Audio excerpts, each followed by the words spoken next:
Pour nous, membres de l'association Mémoire du Convoi 6, ce 17 juillet 1942 représente la date où nos familles ont été amenées vers une mort certaine à Auschwitz. Elle représente la dernière date où nous sommes sûrs qu'ils étaient encore vivants. Il est 6h15 du matin.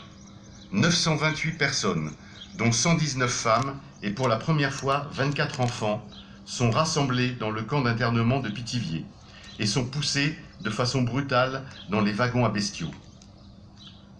Entassés, une centaine par wagon, ne pouvant à peine bouger, étant obligés de se relayer 10 par 10 pour pouvoir s'asseoir 5 minutes pour se reposer un peu.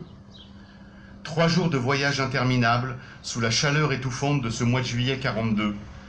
La soif, la faim, une petite ouverture de 30 cm sur 30 qui fait rentrer un peu d'air chaud dans ce wagon déjà surchauffé. Le manque d'hygiène, avec un simple seau pour effectuer leurs besoins. À l'arrivée à Auschwitz, les wagons sont ouverts et de nombreuses personnes sont déjà mortes. Et leur première vision est la fumée des fours crématoires et celle des odeurs nauséabondes indescriptibles. Les premiers sons qu'ils entendent, ce sont les cris de douleur de leurs compagnons qui reçoivent des coups de trique sous les ordres brutaux des officiers SS. Le début de l'enfer, duquel bien peu réchapperont. Seulement 97 survivants pour le convoi 6, dont un seul des 24 enfants. Chiffre qui est à la fois dérisoire, mais aussi important par rapport à d'autres convois qui, dès leur arrivée, voyaient l'ensemble des déportés envoyés aux chambres à gaz, ce qui ne fut pas le cas du convoi 6. Quasiment tous ces déportés venaient de Pologne et de Russie, ayant fui l'antisémitisme et les pogroms qui sévissaient dans les années 30. Et leur seul crime était d'être nés juifs. Ils étaient venus en France, pays des droits de l'homme, de la liberté, égalité, fraternité, pour recommencer leur vie, courageusement, en voulant s'intégrer. Au début, la plupart ont travaillé durement, gagnant de maigres salaires à la sueur de leur front, tout en voyant, pour beaucoup, vivant pour beaucoup dans des petites chambres d'hôtel. Puis leur situation s'est améliorée, leur permettant d'acheter ou de louer de modestes appartements, desquels ils seront spoliés après janvier 1942 et la conférence de Wannsee qui décidera de l'organisation de la solution finale.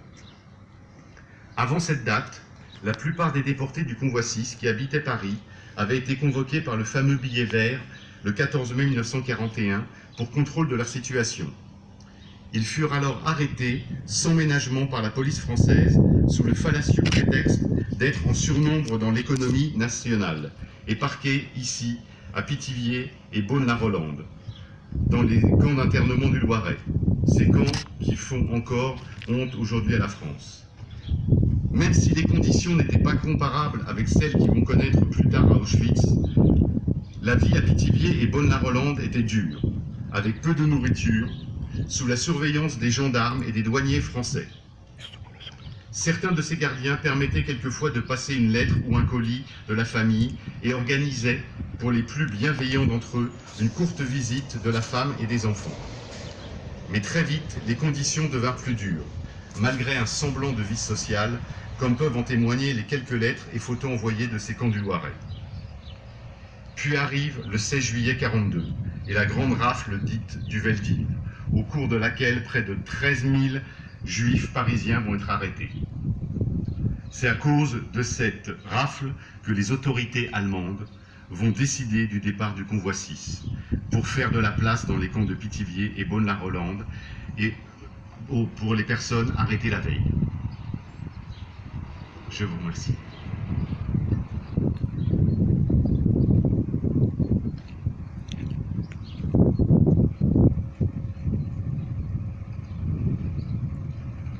Nous allons à présent procéder au dépôt des gerbes. J'appelle les porteurs de la gerbe de l'association Mémoire du Convoi 6 à venir nous rejoindre.